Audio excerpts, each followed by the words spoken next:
உலகெங்கிலும் இருந்து இந்த நிகழ்வை பார்த்து கொண்டிருக்கின்ற சன் தொலைக்காட்சி நேயர்களுக்கு அன்பின் வணக்கம். தமிழ் சித்தர் பாடல் வரிசையில் நாம் வள்ளலாரோடு நம்முடைய பயணத்தை தொடர்ந்து கொண்டிருக்கிறோம். மிக அழகான தத்துவார்த்தமான, மனசுக்கு இதமான, எந்த விதமான கலக்கமும் இல்லாமல், எந்த விதமான களங்கமும் இல்லாமல், எந்த விதமான டர்புலன்ஸ்ன்னு சொல்லுவோம்ல அப்படியும் இல்லாமல் ஒரு அழகான நிதானமான பயணமாக சென்று கொண்டிருக்கிறது. ஒரு கேள்வி முதல்ல, மெடிடேஷன் பண்ணுவீங்களா? மெடிடேஷன்னா அப்படின்னு கேட்பாங்க சில பேர்.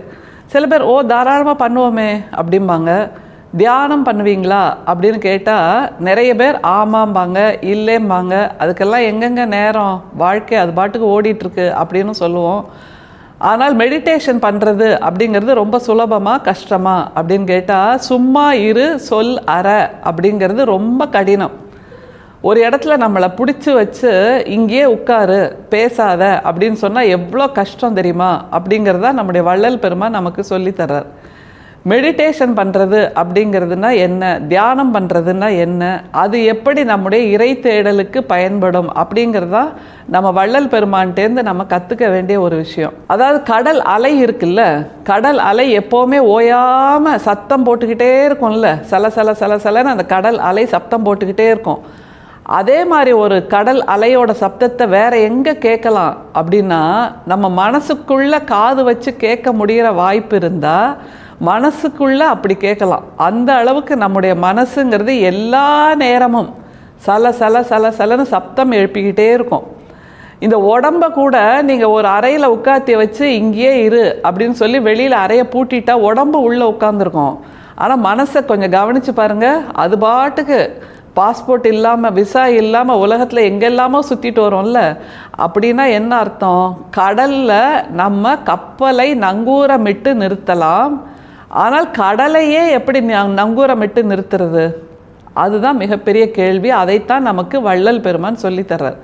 அப்படி கடலையே, சமுத்திரத்தையே நங்கூரமிட்டு நிறுத்துவதற்கு அவர் கை கொள்ளுகின்ற அபாயம், உபாயம், தந்திரம், மந்திரம் அப்படிங்கிறதெல்லாம் ஒன்றுமே இல்லை. ரொம்ப எளிமையான ஒன்று. சிவம் அப்படின்னு சொன்னார் இல்லையா நமக்கு. சிவம்னா என்ன? அது ஒரு உருவம் இல்லை, அருவம் இல்லை, அது ஒரு தத்துவம், ஒரு உணர்வு. அந்த அன்பு தான் சிவம். அந்த அன்பைத்தான் அவர் நங்கூரமாக பாய்ச்சுகிறார் மனசுக்கு.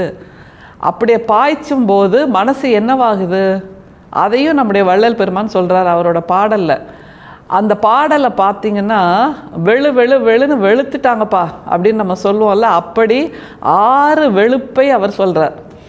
6 முறை அவர் வெளுக்கிறார் அந்த பாட்டில். எதையெல்லாம் வெளுக்கிறாருங்கிறது தான் ரொம்ப சுவாரஸ்யம். அப்படி வெளுக்கின்ற எல்லா விஷயங்களும் காலம் காலமாக புறையோடி போயிருந்த விஷயங்களைத்தான் அவர் வெளுக்கிறார்.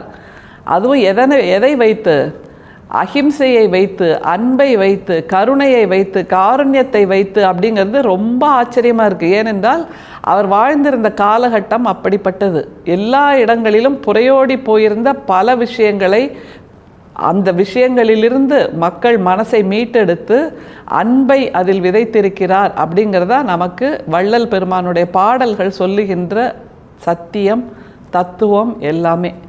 அந்த பாடலை முதல்ல பாருங்கள். அதில் 6 விஷயங்களை அவர் வெளுத்துன்னு சொல்கிறார். ரொம்ப நல்ல சுவாரஸ்யமான வெளுப்பாக அது இருக்கிறது. முதல்ல பாடலை பார்க்கலாம். கிழக்கு வெளுத்தது, கருணை அருட்சோதி உதயம் கிடைத்தது, எனது உளக்கமலம் கிளர்ந்தது, எனது அகத்தே சழக்கு வெளுத்தது, சாதி ஆசிரமம் ஆசாரம் சமயம் அதாசாரம் என சண்டையிட்ட கலக வழக்கு வெளுத்தது, பலவாம் பொய்நூல் கற்றவர்தம் மனம் வெளுத்து வாய் வெளுத்து வாயுற வாதித்த முழக்கு வெளுத்தது, சிவமே பொருள் என்னும் சன்மார்க்க முழுநெறியில் பரநாத முரசு முழங்கியதே. 6ஆம் திருமுறையில் 5387வது பாடலாக இது வந்திருக்கு. பார்த்தீங்கல்ல எத்தனை முறை அவர் வெளுத்ததுன்னு சொல்கிறார். அதுநாள் வரைக்கும் அவரோடு அவர்களுடைய சண்டைகள், அவர்களுடைய சச்சரவுகள், அவர்களுடைய விவாதங்கள் எல்லாம் வெளுத்தாச்சு. எப்போ அப்படின்னா அந்த சிவம் என்கின்ற அன்பை தனது மனசுக்கு நங்கூரமாக இட்டபோது அவர்கள் மீதும் நம்முடைய வள்ளல் பெருமான் அன்பை செலுத்துகிறார். யார் அவரை தாக்குகிறார்களோ சொற்களால் அவர்கள் மீதும் நம்முடைய வள்ளல் பெருமான் அன்பை செலுத்தி அங்கே அன்பை நங்கூரமிட்டு நிறுத்துகிறார். அப்படிங்கிறத நம்ம கவனிக்க வேண்டிய ஒரு விஷயம்.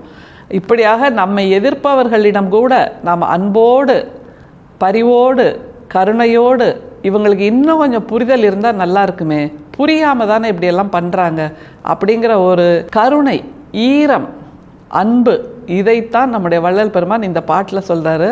பாடலை கொஞ்சம் டீகோட் பண்ணலாம். ஏன்னா இந்த பாடல் பின்னால் நம்முடைய பாரதியார் ஒரு பாடல் சொல்கிறார் இல்லையா, மனம் வெளுக்க வழியில்லை எங்க முத்து மாரியம்மா அப்படின்னு. அந்த மனசை வெளுக்கிறதுக்கான விஷயங்களை தான் இந்த பாடலில் வள்ளலார் நமக்கு சொல்லித்தரார். ஒவ்வொரு வார்த்தையாக கவனிக்கலாம். கிழக்கு வெளுத்தது, கருணை அருட்சோதி உதயம் கிடைத்தது. அவர் எப்படி காட்சிப்படுத்துறாரு பாருங்க. ஒரு இயக்குனர், திரைப்பட இயக்குனர் ஷார்ட்டை சொல்லும்போது ஃபர்ஸ்ட் ஷார்ட்ல இப்படிங்க ஓப்பனிங் இப்படி இருக்கும், அப்புறம் அப்படியே காட்சி கேமரா நகர்ந்து அடுத்ததுக்கு போகுது அப்படின்னு சொல்லுவாங்க இல்லையா. அப்படித்தான் நமக்கும் சொல்லித்தர. கிழக்கு வெளுத்தது, ஒரு மிகப்பெரிய கடற்கரை, மிகப்பெரிய சமுத்திரம் இருக்கு. அங்கே கடற்கரையில் மணல் வெளி கொட்டி கிடக்கு. அப்படியே அந்த கடலுக்குள்ளிருந்த சூரியன் மேலே கிளம்பி கிழக்கு வெளுக்கிறது அப்படின்னு முதல் காட்சியே அவ்வளோ அற்புதமாக இருக்குது. கிழக்கு வெளுத்தாச்சு. அப்புறம் அந்த கிழக்குங்கிறது எது? வானத்தில் இருக்கிற கிழக்கா? இல்லை, நம்முடைய மனசு இருளில், அறியாமை இருளில், அந்தகார இருளில் சிக்கியிருந்த அந்த மனசு, அந்த இருட்குகையில் நாம் வெளிச்சத்தை பாய்ச்ச வேண்டும். எந்த வெளிச்சம்? அதையும் சொல்றார் பாருங்க. கருணை அருட்சோதி உதயம் கிடைத்தது. வானத்துல தினம் தினம் தினம் சூரியன் உதிக்கிறது. அது ஒரு கோள்னு மட்டுமே நம்ம நகர்ந்து போறோம் இல்லையா? இல்லை, அந்த வானத்தில் இருக்கின்ற அந்த சூரியன் நம்முடைய மக்கள் மீது, நம்முடைய உயிர்கள் மீது, இந்த பூமியில் இருக்கின்ற அத்தனை உயிர்கள் மீது அன்பு கொண்டு, கருணை கொண்டு நமக்காக மேலே உதித்து உதித்து வருகிறது என்றால் அது சொல்லுகின்ற செய்தி இது ஒன்றுதானே. கருணை அருட்சோதி உதயம் கிடைத்தது.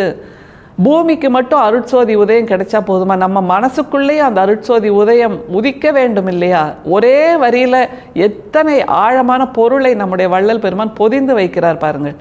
கிழக்கு வெளுத்ததுன்னா தினசரி நம்முடைய மனசுக்குள்ள கிழக்கு வெளுக்கணும்.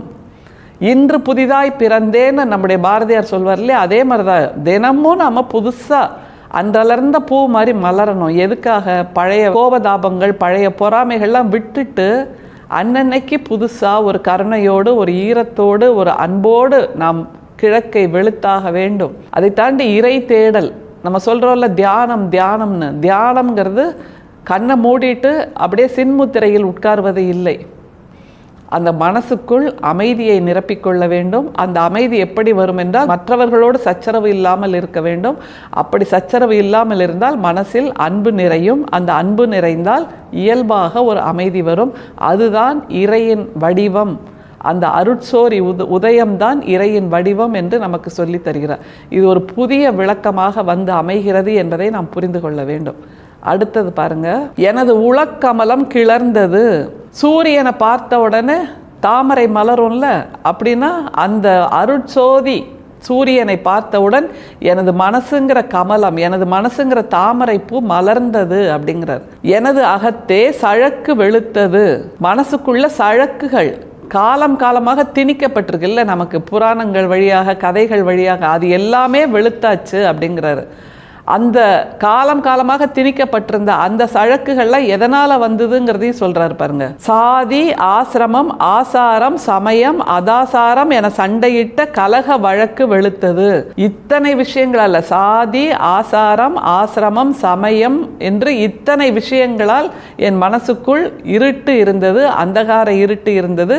அந்த அந்தகார இருட்டை அருட்பெரும் சோதி என்கின்ற அந்த ஒற்றை விளக்கை ஏற்றியவுடன் அந்த இருள் முற்றிலுமாக விலகி என் மனசுக்குள் வெளிச்சம் வெளுத்தது என்று சொல்கிறார். பலவாம் பொய்நூல் கற்றவர் தன் மனம் வெளுத்து வாய் வெளுத்து. பல பொய்நூல் கற்றவர் அப்படிங்கிறாரு. அதாவது புராணங்கள், இதிகாசங்கள் எல்லாம் கற்றதுனாலேயே தன்னை ஞானி என்று சொல்லிக் கொண்டிருக்கின்ற அவர்கள் வாய் வெளுத்து, அவர்களுடைய வழக்கும் வெளுத்தது. அப்படின்னா அவர்கள் தோற்று நிற்கிறார்கள்.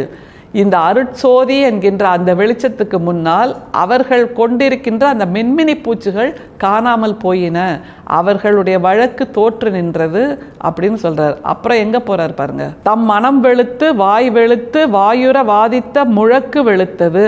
மனம் வெளுத்துச்சான், வாய் வெளுத்துச்சான், வாயுர வாதித்த முழக்கு வெளுத்துச்சான்.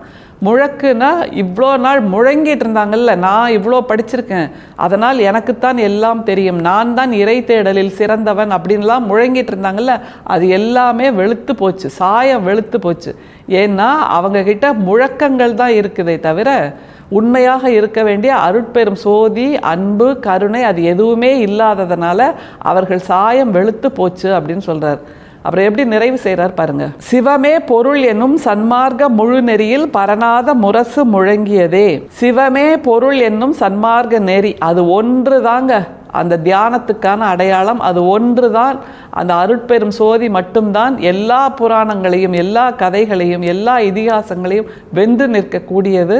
இந்த இதிகாசங்களை கற்றது மட்டுமே சிறப்பு இல்லை, அதையெல்லாம் கற்றுவிட்டு அன்பை துறந்து நின்றால் அந்த சிறப்பு எதுவுமே அவர்களுக்கு வாய்க்காது என்பதைத்தான் நம்முடைய வள்ளல் பெருமான் இந்த பாடலில் சொல்கிறாரு. மனம் வெளுக்க வழியில்லை தேசமுத்து மாரியம்மா என்று நம்முடைய பாரதியார் பாடினார். மனம் வெளுப்பதற்கான வழியை வள்ளல் பெருமான் இந்த பாடலில் சொல்லி தருகிறார். இப்போவே ஆரம்பிக்கலாம் மனசை வெளுக்கின்ற அந்த பணியை.